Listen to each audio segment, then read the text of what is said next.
chapter 17, verse 11. Okay, so it says, remember what happened was that Micha got the Levi, Moshe's grandchild, to be his Kohen, or to be his priest for his idolatry. And so what happens, it says, I'm just repeating 11, Vayoal HaLevi L'Shevet Isho, the Levi agreed to dwell with the man, Vahi Na'ar Lo, and he was his servant, Ka'acha Mibanav, like one of his sons. Again, he originally, if you're looking at this simple pshat, he was offered to be the chief rabbi of the synagogue, and then suddenly he's a shamus. That's the simple explanation. Then you go a little further, and what you see is he really didn't want to become the priest because he knew that was improper. After all, it is idolatry, but he liked how Micha was treating him, so he decided that he would live with Micha and became like one of his children. Okay, and then what happens was, Vayimalei, as time goes on, Vayimalei Micha al et yad halevi. So Micha educated this Levi. Remember, he filled his hand, which means he educated the Levi. Vayihi lo hana'ar le Kohen, and he was to him a servant for the Kohen. Vayihi bebeit Micha, and he was in the house of Micha. So the Malbim says on this, that was Yud Aleph, V'yoal Alevi, Nitratzel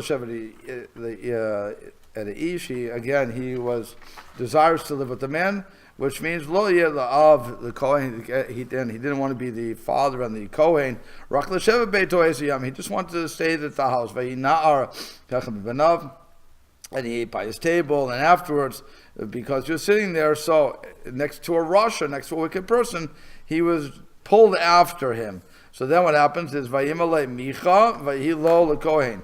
Micha educated this Levi, and he became the Kohen for him. Vayihi bebeit Micha, and he was in the house of Micha, which means Ve'az naseh tosha bebeito. Then he became a resident in his house, Liot Sham Tamid, to be always there.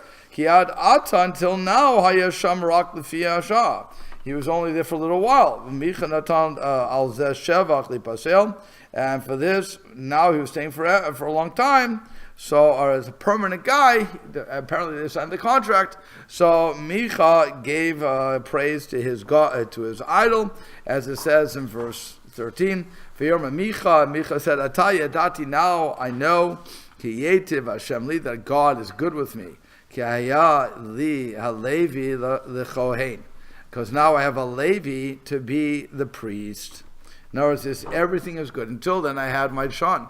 But let's face it, to be a priest, you should be from the tribe of Levi. You're not supposed to be from any other tribe. So here he says, this guy he's staying with him says, so now I know that it's all good because, again, this guy is with me. He is a priest, and everything is God's good now. Everything is tremendous. Does he say anything to this? I forget. The Lord may. So your commentary and this one on 141 says the Lord will be good to me. He will bless me and make me successful. That's the Das Mikra, as explained earlier. Micha considers his actions as being legitimate because I have a Levite as my priest. Of the Levites whom God chose to serve him, became my priest. This is a good sign, since it is more appropriate for him to be a priest than for my son, who is not a Levite. So that's how he's holding. Okay, that gets us out of the story of Micha. Now we go to another story. Micha will come up as throughout time, but right now he was around for his shul. The place was around for about, I think, 100 years or something. It lasted a long time. He would have had his 100th anniversary. Okay. So now 18. Vayamahem, in those days, in Melech B'Yisrael, there was no king in Israel. Uvayamahem, and in those days, Shevet Adani, the Danite tribe, Mavakesh lo Nachalat l'Shevet. They were looking for a place to settle as inheritance. Why? Ki lo nafla lo adayamahu. Because they had nothing had fallen to it until that day. B'toch Shivtei Yisrael b'Nachalah, amongst the tribes of Israel. So once again, The Rashi says when it says Kino Nafla Lo Yerusha, they didn't have an inheritance. Kifia Roy Lehem Be'eretz Mechubeshet, they didn't have an inheritance that was fit for them, according to for them to conquer, like it says in Joshua. Okay, so Yvesik Gvul B'nai Dan, that the borders of B'nai Dan went out from them. V'af Mikan Yesh Lamot Sha'aya Masa Zeh B'tchila Shoftem Miyad. And again, Rashi points out that this whole chapter, even though it's the last chapter of the last chapters of Shoftim, it really is the beginning of the book. It really belonged to the beginning of the book, because this is before everything has happened. Okay, again, a person reading that would not know this; they'll think, "What's going on here?" But this is what's happened. So the Malbim explains, "V'yam mehem en melech gamasi." Again, the Malbim is also agreeing with Rashi, Baruch Hashem.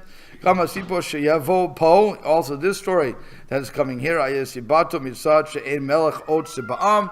There's also telling us that because there was no king who was ruling the people, that's why this is coming up. She'im hayam melech. If there was a melech to them, if they had a melech lo yashev Yisrael ovdim avodah zarah, then there would be no tribe in Israel that was serving avodah zarah, right? If I have a king, and it's an interesting statement for the Malbim to make. I'm going to go a little forward in history here, okay? Because the Malbim is saying if there was a king, so it's an impossibility that the people would be serving idols. Well, you have a big problem there. I mean, in the time of Shlomo himself, you had people serving idols. As a matter of fact, his wives. He brought in all these wonderful machshefot that he had. That's a nice way of saying it. And so they brought in idols. More than that, all the kings after that, they served Jeroboam. He's the one who created the golden calves in the northern kingdom and said, "You can go there. You don't have to. I don't know what that is. Okay. You don't have to go back to Yerushalayim." So you can say here, it was king after king after king after king had idolatry in the system. So it's very interesting that the Malbim could even say this. And I don't know how to answer that, by the way. I'm presenting the question for those out there, deal with it. Okay? And for the people here, deal with it. It's a question. You have to, when you look at them before when they say a statement like this, you really have to ask, how can you argue that when we know the future? We're not living, it's not a bubble here. He also knew the rest of the book. It's not that he's learning along with us. Over here I say this, and so I think, I come to a book and somewhere else, I have to revamp what I'm thinking. No, he knew the whole book. So why are you saying this? Okay? It's something you should think about. Okay? Maybe when you go to sleep, Hashem will give you an answer. I don't know. Maybe he'll come back. Maybe the Malbim will come to me in a nightmare and tell me, "You insulted me in public?" Okay, I don't know. It says in those days, so again, the people were looking, the tribe of Dan was looking for a place to settle. Because the inheritance that Dan got had two lackings. How do you say chesronot? Chesronot. Lackings? Yeah. Two negatives, I guess. Okay. One, Shayachutz legvul Yisrael mitzad. It was outside of the border of Israel. Mitzad Shaya Hagoral Ha'acharon, because it was of the last lotteries. Like it says in Joshua, Vayetze Gevul B'nai Dan Mehem, that the border of Dan went out from them. And two, Mitam Zeh Lo Yuchlu Lahorish Kanani. It was for this reason that they could not conquer the Canaanites. V'Kanani Chazru V'Lachu Mehem Et Nechlatam. So the Canaanites came back, they returned, and they took their inheritance. V'Lechen Bakshu Nachalal the Shavet. So therefore they requested. And then you don't have it. I'm in the Malbim. Therefore, they requested the possession to live. Ki nachalatam hakaduma lo haya l'shevet ki haknani yeshvaba. Because the inheritance that they originally got, the Canaanites took back, so they have no place. Meva'ir hatam, and they explained ki no naf lo b'toch Shiftei Israel, because they didn't have a portion in the midst of the tribes of Israel. Rak chutz megvulam. It was outside of their borders. And that's why it says inheritance, which means anachala shenafla lo haya b'toch Shiftei Israel rak chutz lehem. So when it says for the inheritance, it means nothing fell within the general borders of Shiftei Israel. It was only outside. So the territories are constantly under attack. Nobody's there to help me. Fine. So that's what happened. So they don't have a king. So what happens? So what happens is Bnei Dan sent from their families 5 men, Miksotam, Anashim, Bnei Belial, Bnei Chayil, and they sent 5, part of them being from the men of valor, Mitza'ar, Me'eshta'ol, from Sar'ah to Eshta'ol, the Ragel Haaretz, to spy out the land of the Chakra and to search it out. 2 languages there, by the way, you should understand. L'ragel is to, like I said, spy out, and Chakra is search. So is related to regal, yeah? Yeah. Because you're walking. Yeah.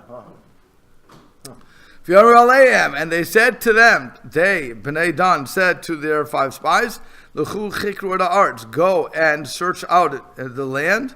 Ve'yavo Har Ephraim ad Beit Micha ve'Elusham, and they came to Har Ephraim until the house of Micha. I told you he'd be back. Okay, and they remained there. Okay, so now you have a whole bunch of questions. Okay, let's understand. You have a whole bunch of questions. What are the questions? So they said go explore, but they didn't say go spy. But those 2 verbs. Okay, this one, good. So you're asking, there's one question you should be asking, what is the difference between Ragel and Cheker, to spy and to investigate? Yeah? What else? Again, whether or not we're going to answer questions, I don't know, but these are the questions you should be asking. Okay, what else? Why are they sending people up from there, 5 of the, from amongst the Bnei Chayil that they have? Why are they sending them from Sirah, and why from Sarah and Eshta'ol? Why are they doing it from those places? And why they come to Har Ephraim? Why they stay at Beit Micha? It says they came to Beit Micha and they stayed there. Why did they stay there? All those questions. Okay? So, I mean, you're just going to spy it out. They didn't know what Micha was up to. Did they not know? Good. You're asking a good question. Did they know what he was up to, or did they not? Did they know? It's like coming to South Bend and you see the 2 shuls. Nobody knows what anybody's up to. So you're going to stay at somebody's shul? I don't know. They come to the Midwest Storage Center because we give rooms for $36 a night, right? So I'm advertising. Pay up. You can pay on master. You can pay online. Okay, right? There you go. Okay, so it says here, so Bnei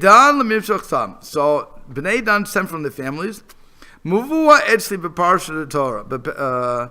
It's explained. I explained this. He says in Parshat Miketz and Parshat Shalach. He already explained this. And by the way, it's very nice that the Malbim is going to review what he said there for us, because he knows that people don't read everything straight out or they forget. Good. Yeah. Sheyesh shnei minei meraglim. There are 2 types of spies. First one is a holchem betechila, the one who goes out at the beginning. They're owed im tova haaretz, lo. Whether or not you send out a spy to know whether the land is good or not. Leman dat imroy sheilachmu alav, to know in order that we should have knowledge if it's fit to fight over it. Vehem nikram be'etzem shem torim, and they are called the Turim. Why? People who are going on a tour, if you will. Because the tour, that sort of a person, is searching out the good. After they've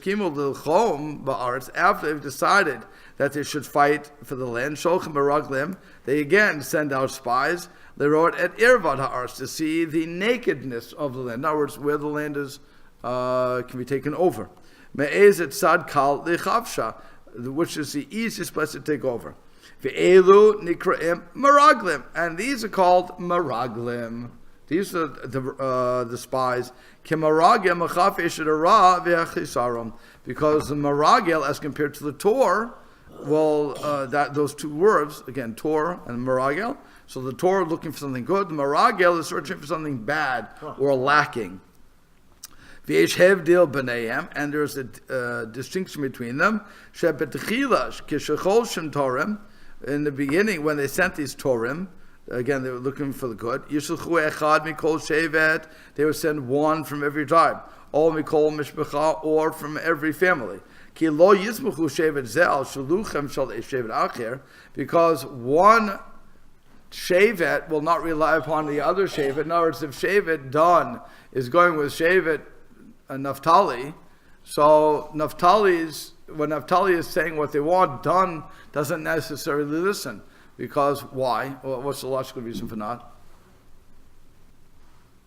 Well, each is going to have their own parcel of land, right? Correct. Everybody has their own purposes, right? Ki yesh eretz shetova livnei shevet zeh v'ral shevet acher. Because just what you said, there is land that is good for one shevet, but not good for the other shevet. Kamo b'nei Reuven bakshu eretz mikneh. For example, Bnei Reuven wanted a place that they could have for their cattle. Bnei Zavulun bakshu chof aniot, and Zavulun wanted to have the seacoast. She'az yishulchu adonai gedoleihem shalehem yismoch libam. So then they sent their princes and their, the big guys in their camps that they could rely upon them. Okay, sheyodim sarchia am umigmatam, because they knew what their camps needed. But it's not the way when you're sending out the meraglim, sholchem ish echad or shnayim. When you're sending out spies, you send one or two. Even the lowest ones from the nation. Why? Because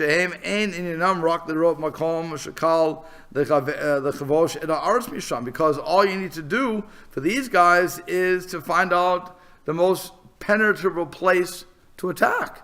I don't need to send a reconnaissance strip. That's the word, yeah. Reconnaissance strip for that, because nobody cares. It's not good for one camp versus the other. It's the easiest place to get through. Let's go.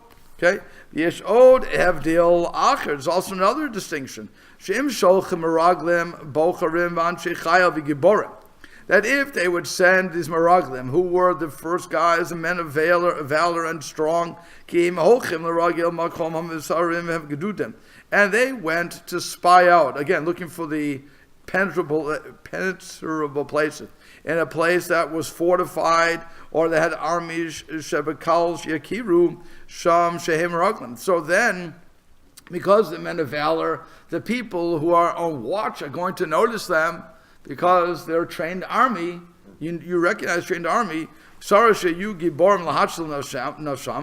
that point, now these guys would have to save themselves. And also they would know the armaments of war through this.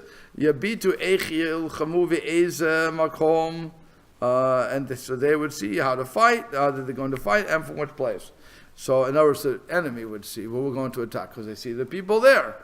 Okay? Lokein hatorim holchem v'kitzachar, but it's not the same with Torim, the people going for good, because they go in like tradesmen. So if you're going in like tradesmen, you go right into the middle of the Medina, of the state. There's no danger here. Therefore, they don't need to be men of valor. So perhaps, but there they sent their messengers for two reasons. One, to see the good land, if the land is good, and two, to find out where it's easy to conquer. Lechein means therefore. So therefore, from the side, from the point of view that they're sending the people to spy out the land for good or bad, that's why they sent them from their families. Okay? 5 men, one from each family. That's why 5. one from each family. Oh. V'gam shalchu miksotam. They also sent from the lower ones, as it were. Rosh Limor Kasinam and the Siyam Shebehem. Not the low ones, but the special ones.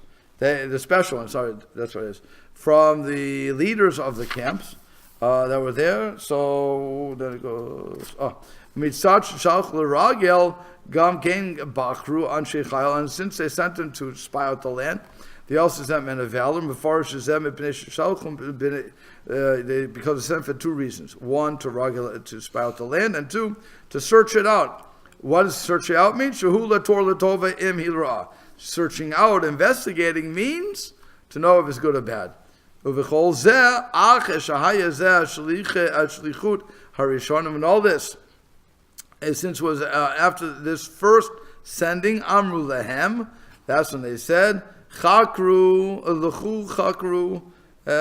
We didn't get to it yet. Okay, what's going to be the next verse? No, I'm sorry, that was that verse. Lechu Chikru the Arz, go and investigate the land. Hayikar Tzivoy al Chakira. The main command was on the Chakira, to know the searching out. Is it good or is it bad? Because then the spying would come after that. So that's, you understand? So they said, why, you asked, why they say to investigate? Why did they say spy it out? Because they want to know, is it good or bad? Before we do anything, we have to know, is it good for us or bad for us? We send 5, you represent all of us, each one of our tribes, each one of the, in Dan, they had 5 families, so each one of those will rely upon you because you know what we need. So therefore, spy it out. If it's good or bad, tell us. And then we can figure out what we have to do. Then we'll have to figure out later on. But first we have to get the first information. Is it good or bad? So now they came to Micha, Rosh Limor Shalanu Baknasya Samuch Lebeik Micha. So what happens means they really didn't come to Micha. They were living as guests. They needed a place to stay overnight. And so that was close to Beit Micha. That's what it means. Okay, in other words, they didn't go to Beit Micha, and they didn't find a youth hostel and say, let's go. What they did was they went to a local Motel 6, and so they got a room, or they got a couple of rooms, I guess, and they said, hey, look at that, it's the town of Beit Micha. Beit Micha's here. Okay, fine. They happen to know it's there. So what happens? You got the whole thing now? You see the difference, right? Chakira is searching out. I want to know if it's good or bad. Maragel is, how do I get, where's the land, how do I penetrate into land? Why are they looking there? Why are they looking for anything? Because of the Canaanites took over the land that they were supposed to be given. Why was it that way? Because they were outside the borders. They weren't surrounded by anybody. Now, I'm going to give you one other part of this thing. Why do they have to tell us that there was no king? There was no king in those days. What's going on here? Besides what the Malbim said. Malbim says if it was king, there wouldn't be idolatry, which would have knocked out Beit Micha. But what's the other reason? Is it that so each of the tribes had their own parcel of land, their own area? Maybe they wanted self-government just for themselves. Maybe they didn't want a federal union or something, as you might, I hear what you're saying. So Masu's Dal goes the opposite way. He says there was no melech. Why? Ki im haya melech. If there was a melech, if there was a king, hu haya lochem milchamot ha'am. He would fight the fights of the nation with all of the tribes and not just one tribe alone. So they wanted to be united. Right. Well, they didn't want anything yet. What they're saying is that the writer Shmuel is saying there was no king, which is why the Danites, Sheva Dan, is doing this. Oh, okay. Because they're all alone. They're not the United States of America yet. They're still Texas and whatever going on their own. So why do we want to combine? Because why should we use up, again, just think logically, if I have a farm and I have to get the harvest in, I don't want my sons going. And we have to fight every couple of years. well, this is getting ridiculous, so let's have a king who can have a standing army, do what they want, and leave me alone, and my kids will stay home. Again, not realizing that your kids will be drafted, okay, for whatever reason, they didn't get that, but that's what it is. And by the way, if you listen to whatever they want to call what Trump did, they said it wasn't State Union address. So whatever that was, when he spoke to Congress, he had a same thing. We are here to run a country, which means we need a strong army, so nobody's going to question us. The stronger our army, he argued, the less people will want to invade. It's not such a bad theory. Okay, I'm not going to argue the theory one way or another, but that's what's going on here. If I know I have a standing army, so then I can go. But if I don't have a standing army, now I have to uproot myself, get everybody together, and do the spy mission, and then ultimately make alliances, maybe with some neighboring tribe, and say, look, I'll fight with you, fight with me. We'll make an alliance. Ultimately, we have the United Kingdom, if you will. But that's what's going on here. They didn't have a king, so that's why they have to do all this. They had a king. The idols? It says No, that's the Malbim. The Malbim says the idols. The Mezuzah Dov is going very much Pshat. Very much Pshat. Because he's saying, why do we have to hear that now again? We heard this before, by the way. If you remember in chapter 17, it said there's no king. Right? That's what it said in 17, I believe. Did it say that in 17? I remember hearing this twice already. Okay, whatever. I don't see it here. But there was no king. We've heard this a couple of times. There's no king. Right. Verse 6. It was what? Verse 6, said it? Right. Verse 6 and 17. So you have to say it again. 18, there's no king. We already heard it once. Leave me alone. Okay, so we understand there's no king. But they're emphasizing, again, one is at the beginning of the book. It should have been at the beginning of the book. And two, that if there was a king, then he would have unified he would have had a standing army, been able to attack, and got rid of the enemies, and so on and so forth. On top of that, if you follow the Malbim, he would have been able to stop idolatry. In other words, he would have told Micha, close down your shop. Okay.